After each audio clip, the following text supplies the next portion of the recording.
Selamat datang kembali di seri pembelajaran tentang data statistik. Mari kita lanjut ya. Kita ambil contoh atau studi kasus terkait pengisian konsep itu sendiri.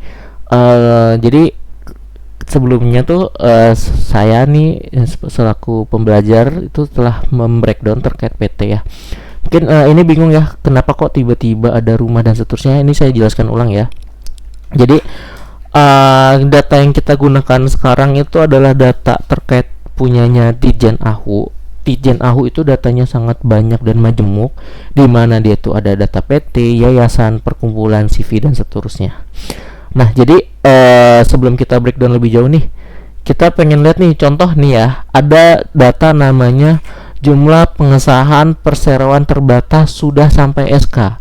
Nah, maksud data di sini adalah jumlah PT yang sudah sah gitu loh, atau jumlah PT yang sudah terdaftar di Ditjen AHU. Artinya kita mendata data PT yang sudah di SK-kan oleh kita gitu. Ada berapa PT, hasil keluarannya seperti itu gambarannya.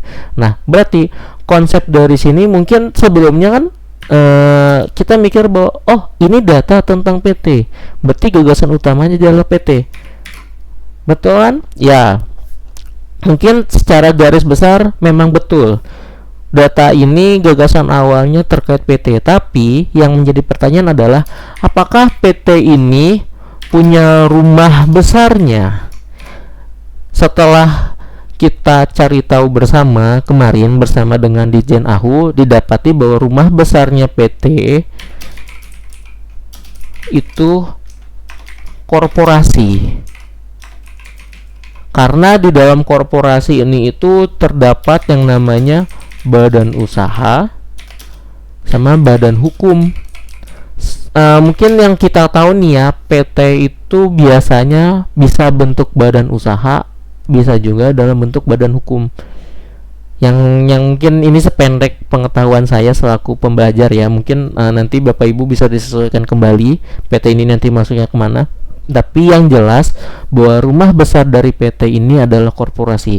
Jadi kemarin itu setelah kami diskusi bersama dengan Ditjen AHU bahwa data PT ini di atasnya itu korporasi. Jadi korporasi ini tuh bisa menampung yayasan, perkumpulan, firma dan lain sebagainya. Karena dari beberapa organisasi itu tuh ternyata dia bisa ke dalam bentuk badan hukum, bisa juga ke dalam bentuk badan usaha. Bahkan ada satu saya lupa itu entah firma atau yayasan atau apa, dimana mereka itu bisa termasuk ke badan usaha tapi bukan badan hukum, atau mereka termasuk badan hukum tapi badan usaha juga. Jadi nanti dikembalikan lagi kepada Bapak Ibu ya studi kasusnya terkait masing-masing datanya sendiri gitu. Ini kami contoh Ditjen AHU karena sebelumnya kami sudah konfirmasi bersama-sama dengan Ditjen AHU gitu terkait pencarian konsepnya itu sendiri gitu. Ini contoh ya, contoh studi kasus pertama terkait PT. Nah, kemudian setelah kita dapati korporasi kan, nah menurut penuturan kemarin dari Ditjen AHU bahwa korporasi ini tuh tidak ada rumahnya di peraturan manapun. Karena tidak ada di peraturan manapun, maka kita cari pada di ini KBBI. Nah, untuk di KBBI sendiri korporasi ini artinya ini ada dua arti ya, terkait badan usaha, badan hukum, atau perusahaan atau badan usaha yang sangat besar, atau beberapa perusahaan yang dikelolakan dan dijalankan sebagai satu perusahaan besar. Nah, karena kita ingin menggunakan general di lingkup hukum, kita nanti masukin ke definisi yang bagian awal ini.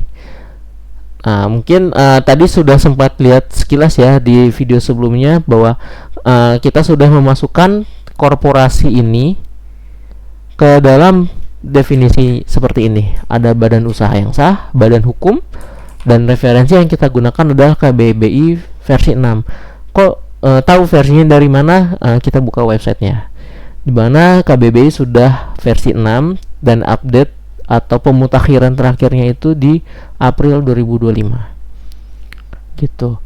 Jadi ini contoh kasus satu dulu ya terkait konsep. Nanti kita lanjut terkait variabel seperti apa. Sekian dan terima kasih.